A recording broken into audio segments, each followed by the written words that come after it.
부족한 저를 우리 인천 동부교회 역사가 오래된 교회 저를 불러주셔서 말씀으로 교제하게 해주셔서 감사합니다.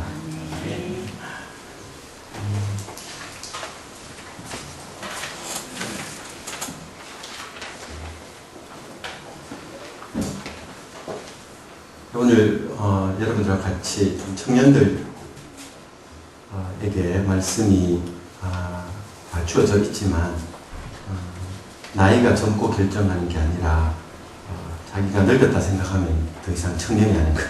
그래서 난 아직 안 늙었다 생각하면 여전히 자기가 청년이다 생각하시면 될 것 같습니다. 저희 집에도 어머니, 아버님이 80이신데 여전히 살까만 일을 들으려고 막 힘쓰시고 그러시는 거예요. 아직 청년이 생각이 듭니다. 그래서 말씀이 여러분들에게도 모두에게 가슴에 와닿는 말씀이 되기를 기도하는 마음으로 준비했습니다.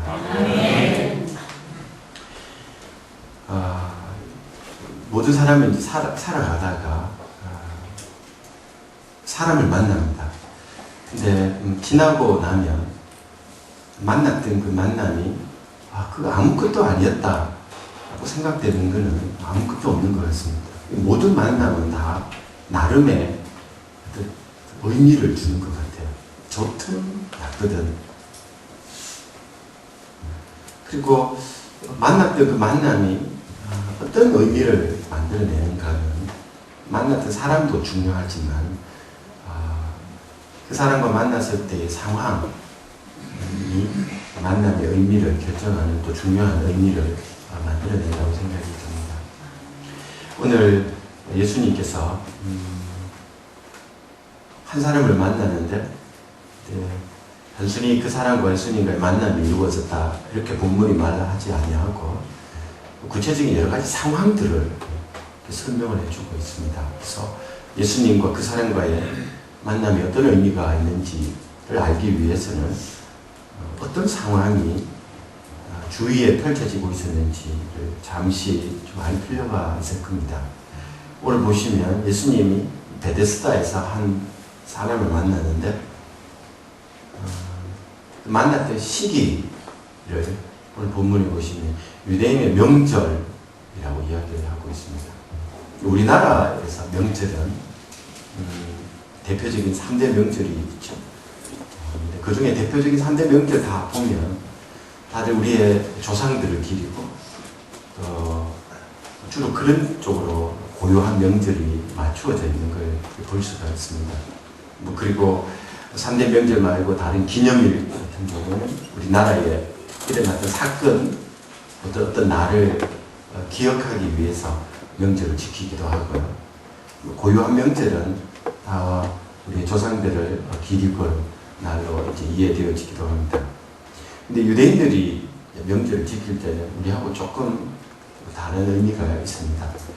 유대인들에게도 3대 명절이 있었는데 유월절, 그리고 오순절, 초막절 이렇게 3대 명절이 있었는데 유대인들의 명절은 단순히 과거에 무슨 사건이 일어났는 그거 기억하고 기념하기 위해서만 모이는 게 아니라 그 사건을 일으키신 하나님을 기억하는 날이 바로 유대인의 명절이었습니다.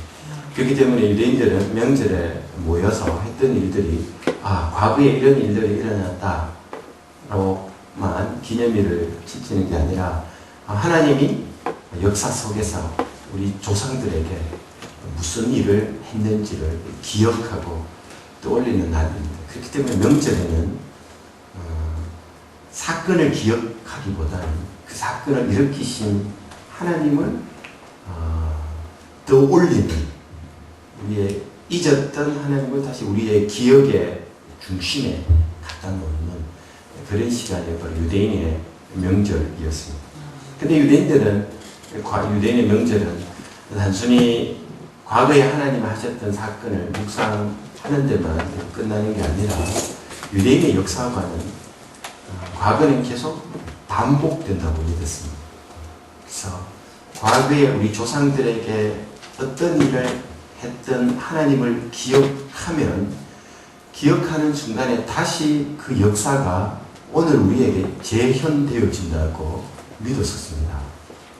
그렇기 때문에 유대인들의 명절은 굉장히 과거를 되돌아보고 앞을 내다보는 시간이었어요.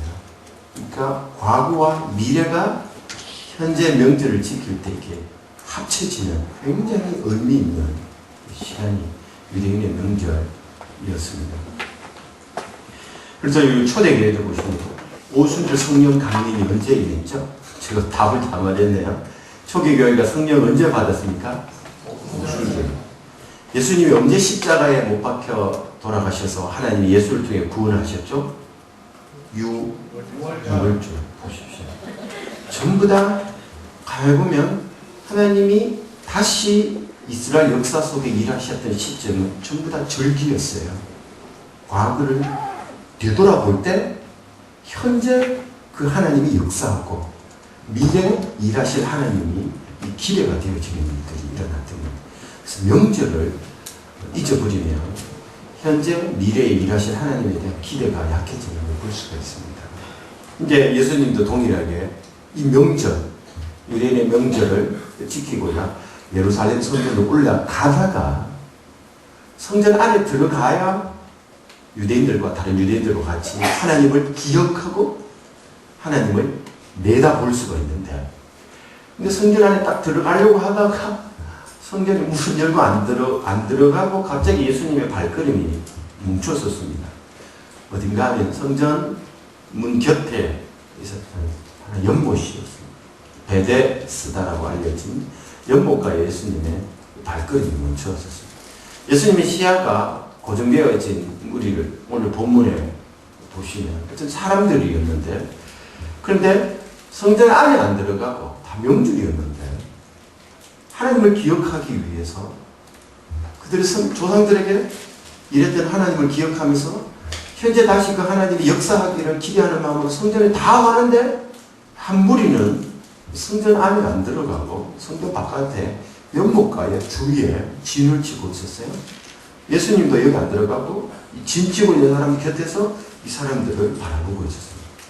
근데 예수님이 딱 보니까 예수님의 시야에 들은 그 무리들을 오늘 요한은 세 부류로 이야기를 해주는데, 세 부류에 다 공통점이 있었습니다.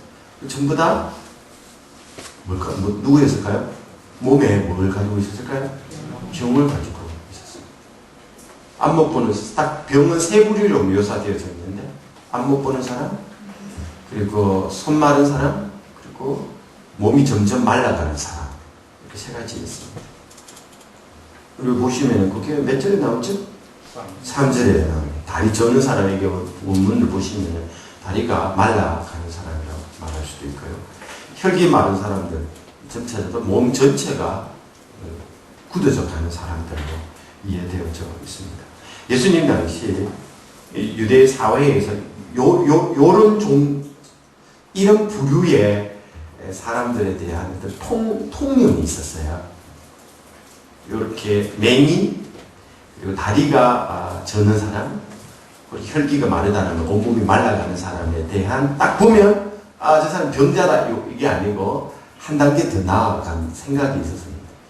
왜냐하면 말라기에서 보시면 하나님 앞에 바쳐질 제사가 되어서는 안 될 것들이 뭐죠? 흠이 있는 제사는 하나님께 바치면 안 된다 라고 알려진 것처럼 몸에 흠이 있는 사람, 특히 맹이, 다리 저는 사람, 혈기 많은 사람은 하나님 앞에 갈 수가 없다. 이게 그 당시 예수님 당시의 사회적인 통념이었습니다. 따라서 이 사람들은 명절인데도 다른 모든 사람들은 과거에 그들의 조상들에게 역사하셨던 하나님을 떠올리며 이 하나님이 다시 오늘 여기에서 일하실 것이다 라는 기대를 가지고 그걸 기초로 앞을 내다보려고 전부 다 성전으로 다 올라가는데, 이쪽의 부류의 사람들은 근본적으로 하나님 앞에 나아갈 수가 없게 됐습니다. 이 말은 그들을 하나님을 떠올릴 수 있는 이 기억이 있죠. 이게 차단되어 버렸어요. 현재의 그 아픔 때문에, 현재의 그 고통 때문에 더 이상 과거를 되돌아볼 수가 없습니다. 과거에 하나님이 어떤 일을 하셨는지를 떠올릴 만한 기억이 없어요.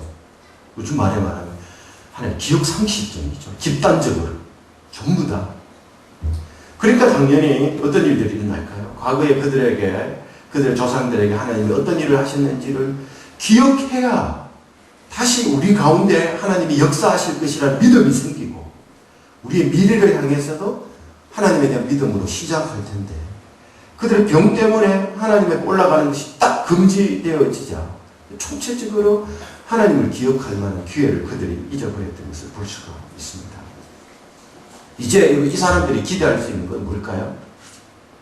하나님 앞에 나아가서 하나님의 역사를 기대하는 게 근본적으로 그 사회에서 차단되어지자 이 사람들이 의지할 수 있었던 것이 뭐냐면 연못이었습니다. 근데 이 연못은 왜 이 사람들이 모였는가 하면 연못에 뭐가 올라왔는가 하면 거품이 올라왔어요. 이 거품이 불 올라올 때 그 거품이 올라오는 순간에 누구든지 먼저 그 거품에 자기 몸을 내어 맡기면 어떤 일들이 일어난다고요? 자기가 몸이 치유되어진다는 믿음을 그곳에서 만들고 있었던 걸 볼 수가 있습니다. 베데스다 연못은 간헐적으로 이 온천수 물이 예를 들면 온천수 물이 이렇게 버르르 올라오면은 이렇게 보셨죠, 그렇죠? 버르르 올라오면은 거품이 벌게 올라오지 않습니까? 그러다 보면은 물이 흔들리기도 하고요. 그래서 그 울렁이는 물결과 관련해서 오늘 우리 본문에 보시면은 하나의 중요한 전술이 내려오는데 만일에 밑에서 온천수 물이 벌 올라오면 그 당시 사람들은 그런 걸 잘 생각을 못해서 뭘 이야기했는가 하면 천사가 내려와서 물을 뜬다 이렇게 이야기를 했어요. 사실은 밑에서 온천수가 올라오면 물이 울렁이죠. 근데 어쨌든 간에 이렇게 물이 울렁일 때 거품이 올라올 때 가장 먼저 들어가서 그 거품 물에 몸을 맡기면 치유가 일어난다라는 요 믿음이 연못 베데스다 주위에 만들어지고 있었습니다. 근데 이게 사실일까요? 신화일까요? 신화입니다. 그래서 갈로 딱 쳐져 있죠. 본문 읽어보니까 그렇죠? 원래는 어떤 사본이 이게 없어요. 이렇게. 이게 신화예요. 하나님 체험을 통한 전인적인 치유를 맛볼 수 없는 이들에게 이들이 의존할 수 있었던 것은 뭔가 하면 신화예요. 신화. 하나님을 기억하고 과거에 우리 부모님에게 무슨 일을 했는가? 과거 우리의 조상들이 어떤 어려움이 있었을 때에 우리 가정에 하나님이 어떤 일을 하셨는가? 그것 떠올리는 걸 딱 망각해버리자. 과거를 잊어버리자. 그들이 의존할 수 있었던 것은 하나의 신화였습니다. 거품이 거품. 그게 자기 몸을 내어 맡기면. 그게 자기 삶의 철학이 되는 거죠. 하나님이 없어진 자리에 그 시대의 신화와 철학이 자리를 딱 잡게 된 것입니다. 누구든지 제일 먼저 들어가면 그 사람만 어떤 병이 걸렸든지 낫는다. 딱 오늘 우리 시대의 젊은이들을 사로잡고 있는 신화예요. 누구든지 1등 하는 사람, 그 사람은 기억되어져요. 패자 잊혀집니다. 누구든지 1등하고 누구든지 1류가 되고 누구든지 선두였어야만 금메달 딴 사람만 기억하고 나머지는 다 잊혀집니다.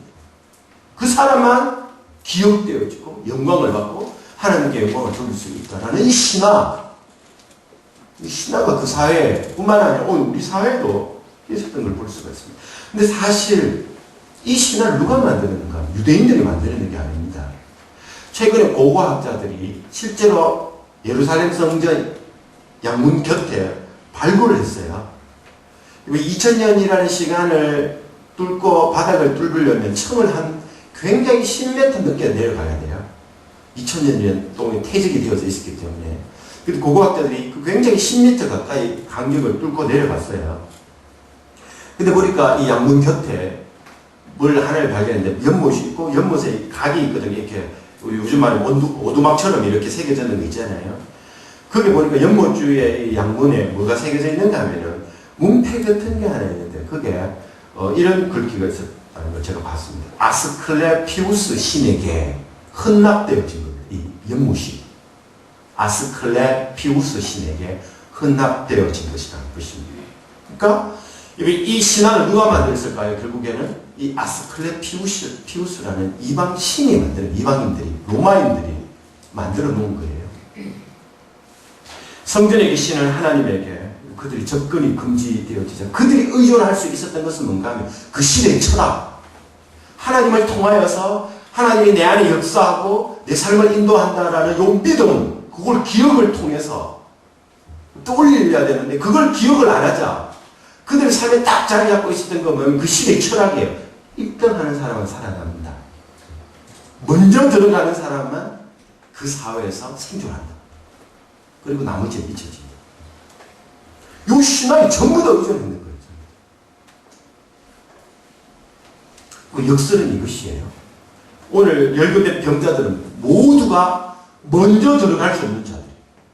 눈이 멀었고 다리 절고 말라가는데 전부 다 먼저 들어갈 수 없는데 이 사람들은 전부 다 먼저 들어가야 1등 해야 살아남을 수 있다고 말하는 사람. 믿음. 그 신화를 붙들고 살아가는 거예요. 이게 얼마나 역설입니까? 모두가 실현 불가능한 소망을 붙들고 살아가요. 먼저 들어갈 수 없는 자들이 전부 다 먼저 들어가면 살아갈 수가 있다.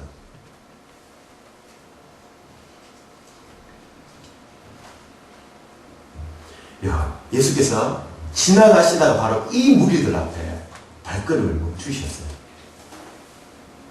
그러자 예수님이 그 중에 다 보신 것이 아니라 그 중에 딱 한 명에게만 시선이 고정되어드렸습니다.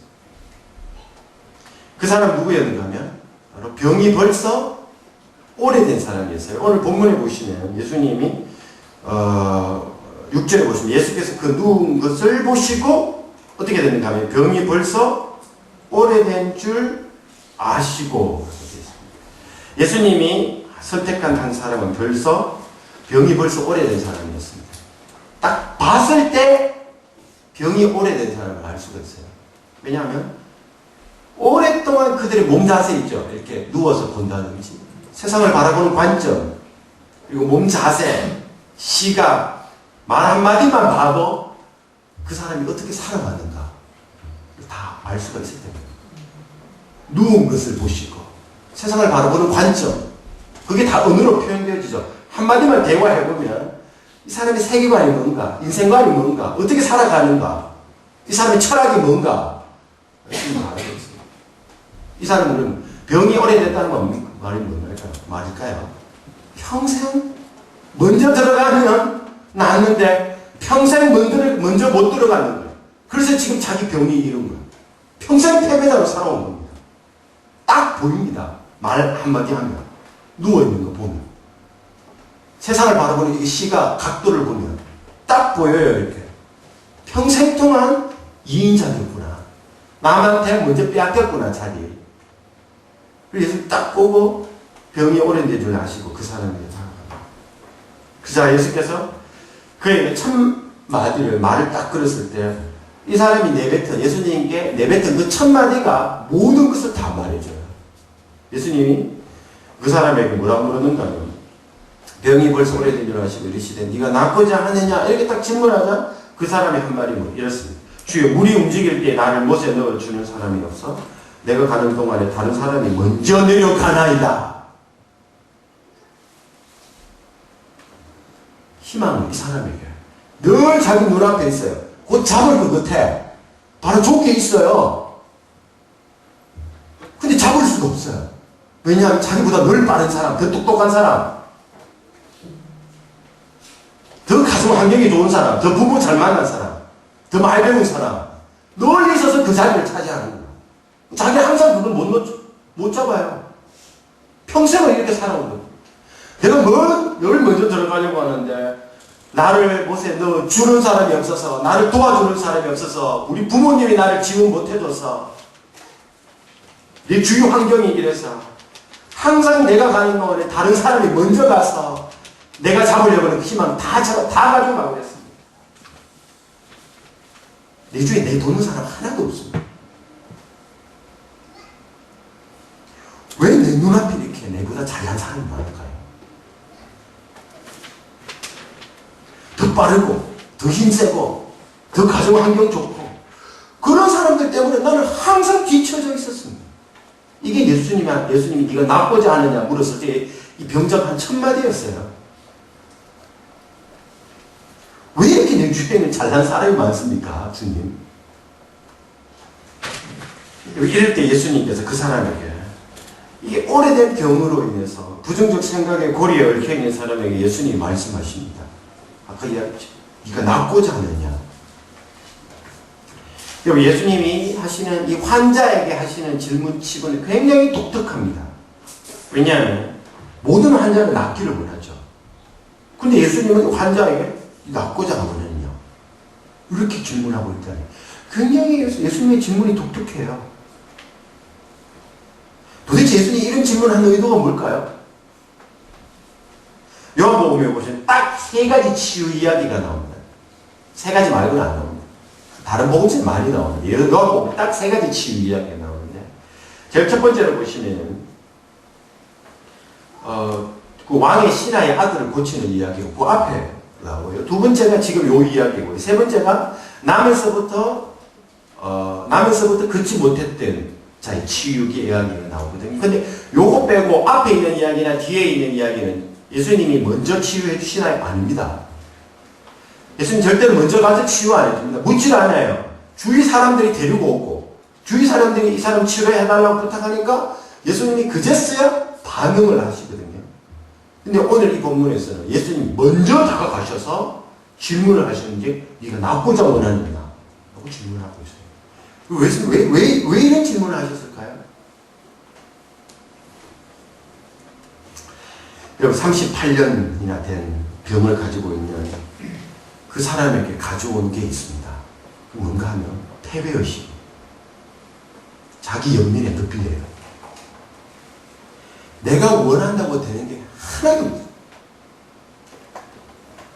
세상에 나보다 더 똑똑한 사람 천지고 부모 잘 만나서 잘 나가는 사람 천지인데 저 봐라 주위에 저 힘센 사람들 봐라. 늘 이 생각을 하고 있었어요. 늘 다른 사람이 먼저 뛰어가고 늘 자기보다 힘센 사람이 자기 앞서서 모든 걸 차지해버리고 38년 동안 자기는 2인자가 되고 패배의식이죠. 안 돼요. 자기 연민의 높이에요. 못 외워나오는 거. 38년의 병은 그 사람으로 하여금 자기 자신과 자기 삶에 대해서 자기 스스로 아무것도 책임지지 않는 존재를 만들어요. 전부 다 다른 사람 탓이에요. 자기 자신의 삶에 대해서 책임을 안 져요. 다른 사람 탓이에요.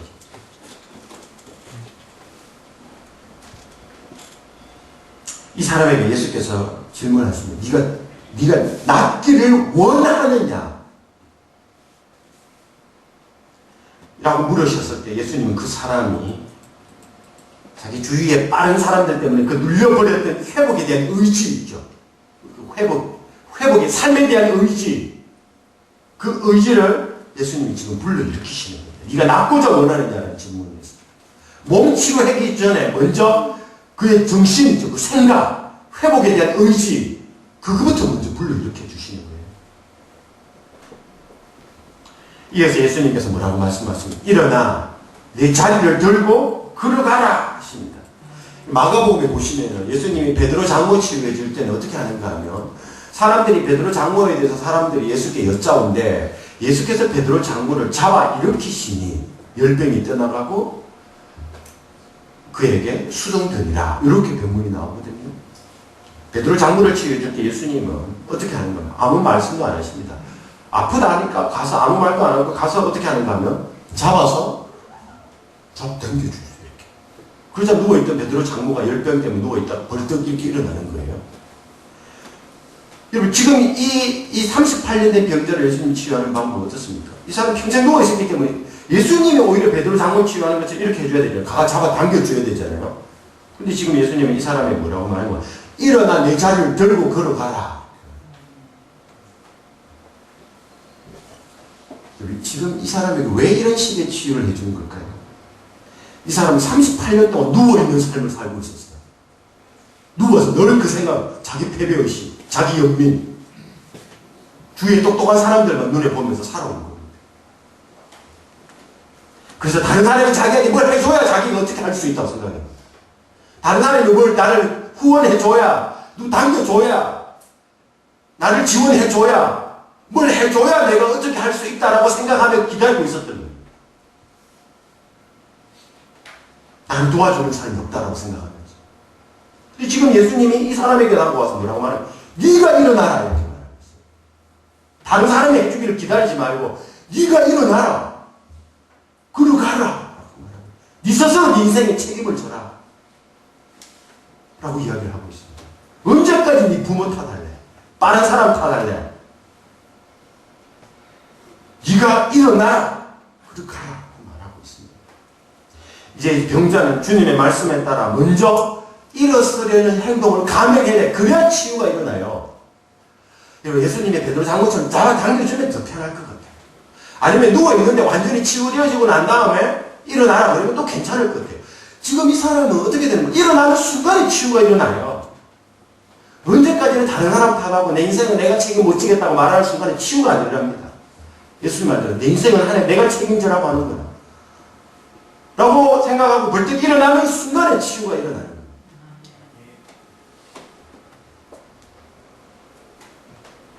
예수님은 중요한 게 있습니다. 이 사람이 예수님이 네가 낫고자 원하느냐 라고 물었을 때 이 사람이 어떻게 대답했는가? 주의 물이 움직일 때 나를 못에 넣어주는 사람이 없어. 내가 가는 동안에 다른 사람이 먼저 내려가나야 이렇게 말했을 때 이 사람이 예수님에게 요구했던 치유 방식은 뭐였을까요? 자기 잡아가지고 어떻게 해? 먼저 어떻게 하라고요? 던져주는 거라. 1등 시켜주고 다른 사람이 2등인데 나는 1등이고 다른 사람이 떨어졌는데 나는 합격하고 다른 사람이 못했는데 내가 먼저 넣어주고 다른 사람보다 먼저 가게 해주고 이게 이 사람이 바랬던 거예요. 이거 누가 만들었을까요? 로마가 만들었습니다. 아스클레시오 신이.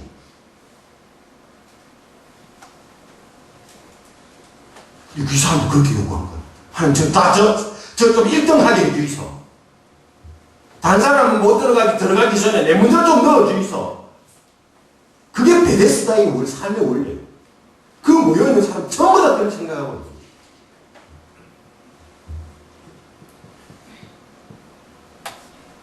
그리고 예루살렘 성전에도 몸이 아파서 못 들어갔는데 이 사람들도 성전에도 빠르지 못하니까 못 들어 똑같아요. 예루살렘 성전이나 베데스다나 예수님 성전에서 안 들어가고 베데스다 들어가기를 원하는 사람에게 잡아가지고 먼저 던져주지 않습니다. 오히려 예수님은 뭐라고 말하는가 하면 일어나 네 자리 들고 걸어가라. 그 사회 떠나라 그래요. 다른 게임 하잖아요. 다른 게임. 이 사회에서 내가 살아남도록 내가 해주기를 기대하지 말고 다른 사회에 살아라. 다른 사회. 다른 삶의 원리가 있다는 거예요.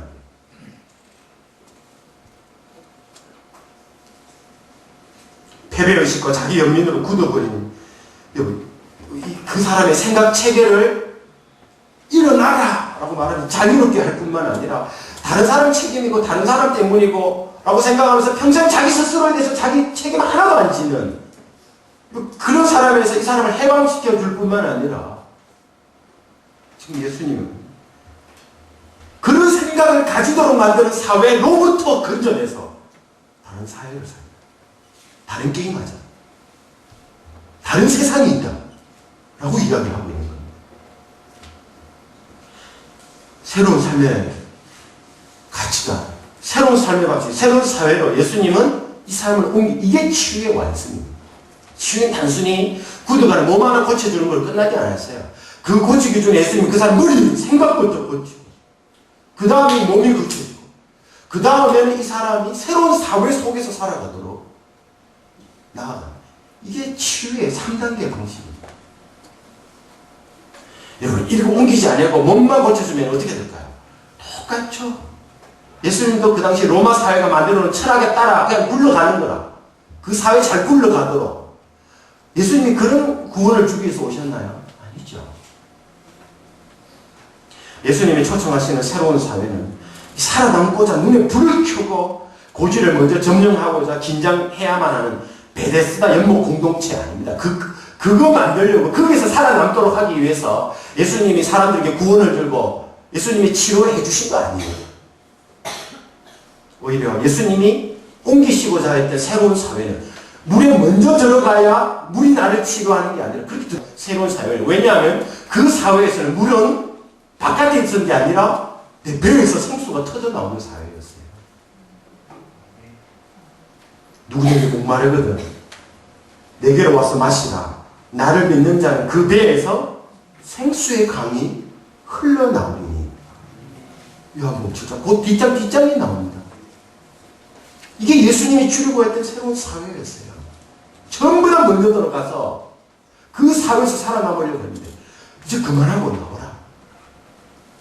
새로운 사회에서는 물이 어디 있는가? 이 배에서 나온다. 배에서. 이게 뭐라고 그러죠? 이는 믿는 자들이 받을 성령을 가리켜 말씀하신 것이다. 먼저 들어가지 않아도 삶의 의미를 찾을 수 있는 예수님의 사회. 왜냐하면 생수 대신 하나님이 먼저 우리 안에 들어오셨기 때문이에요.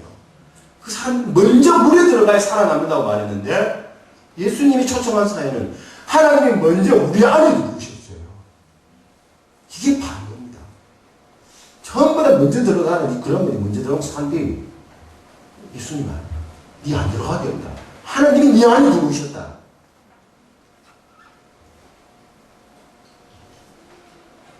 그 뒷장 앞장에 보시면 사마리아 여인이 예수님에게 예수님 어디 가야 진짜 하나님 앞에 예배를 드릴 수 있습니까? 예루살렘입니까? 우리 조상들은 이 산 그리심 산이라고 말하던데요. 그래서 예수님이 뭐라고 말했습니까? 하나님을 만나고 하나님께 영광을 돌리려면 저 예루살렘 산 올라가면 안 된다. 그것도 아니다. 이 산도 저 산도 아니고 이 산도 아니다. 그러면서 예수님이 뭐라고 말했냐면 누구든지 예배하는 자는 어떻게 하냐? 신령과 진정으로 예배하나니. 신령이란 말이죠. 영으로 예배한다. 올라가서 하나님께 영광 돌리는 게 아니라 하나님의 영은 예수를 말미암아 어떻게 하죠? 내려와요. 네 선 그 자리가 예수를 믿고 살아가는 그 현장이 거기가 하나님 만나는 장소고 하나님께 영광 돌리는 장소고 그 사람들 전부 저 올라가야 되고 저 못 올라가니까 여기 올라가야 된다고 말이에요. 예수님 그거 아니에요. 그 자리에서 된다. 왜냐하면 하나님이 이 안에 들어오시면 이 삶이 하나님께 예배가 된다고. 이게 예수님이 초청하신 새로운 사회였습니다. 말씀을 맺겠습니다. 예수님 마지막에 하신 말이 있어요. 마지막에 일어나 뭘 들고 가라고요? 자리를 들고 가라. 왜 이랬을까요? 마지막에. 왜 자리를 들고 가라 하셨을까요? 자리가 뭘까요? 그 38년 된 병자에게 자리가 뭐죠? 38년 동안 자신이 세상을 바라보는 그 각도를 만들었던 자리예요. 거기에 딱 누우면 세상을 딱 생각하는 패턴이 나와요. 이렇게. 그 자리에 딱 앉으면 내가 누구고 세상이 누구고 삶은 어떻게 살아야 하는지 그게 다 형성되어지는 자리였어요. 그 자리, 38년 동안 그 사람의 시각과 관점과 가치관과 삶의 방식과 인생관을 말하게 만들었던 그 자리. 그 자리를 예수님 뭐라고 말하는 거예요? 들고 그로 가라. 예수님 왜 그걸 들고 가라 하셨을까요? 예수 자신 없었던 걸까요? 여차하면 다시 들고 가라. 그렇게 말하기 위해서요? 그건 아니겠죠. 제 믿음은 기억하기 위해서입니다. 하나님이 네가 그 자리에 38년 동안 누워 있었는데 하나님 네한테 무슨 일을 하셨는지를 기억하라. 하나님이 그들의 조상들에게 무슨 일을 하셨는지를 기억하기 위해서 성전에 올라가는 게 차단되어서 이런 비극이 시작된 거예요.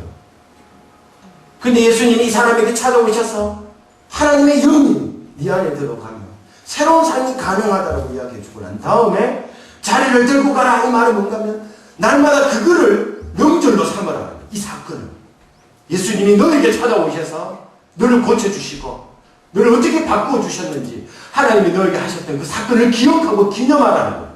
그게 자리가 기념이에요. 기념. 그걸 기억하면서 그걸 바라보면서 그리고 조상 대대로 물려주면서 자손 대대로 유산으로 삼아. 네 자손들이 그걸 보면서 하나님이 우리 아버지에게 우리 할아버지에게 무슨 일을 하셨는지를 기억하면서 로마가 만들어놓은 사회 시스템에 따라 살아남으려고 살지 말고 예수님이 가져오신 새로운 사회에서 살아가도록 자손 대대로 가르치라고 하나님 그 자리를 사용하라고 말씀하신 게 아닐까요? 말씀을 맺겠습니다. 우리 사랑하는 우리 청년들, 우리 사회가 우리에게 그 주입하고 있는 가치관을 한번 생각해 보십시오. 로마가 만들어 놓은 그런 가치관이 아니다. 먼저 뛰어들어가야 된다. 그 못 들어가니까 전부 다 우리 안에 패배의식, 연민의식. 우리 젊은이들을 사로잡고 있지 않느냐? 대구에 가야 되는데, 서울 가야 되는데, 사람은 큰 물에서 놀아야 되는데. 하나님 영광 돌리는 길은요, 저 산도 아니고 이 산도 아니고 하나님이 영이 오시니 그 자리다, 그 자리. 새로운 사회로 우리 청년들을 초청하십니다. 그 사회는 먼저 들어가지 않아도 돼요. 왜냐하면 하나님이 먼저 우리 안에 오셨기 때문에 그렇습니다. 기도하십시다. 이 시간 우리 한번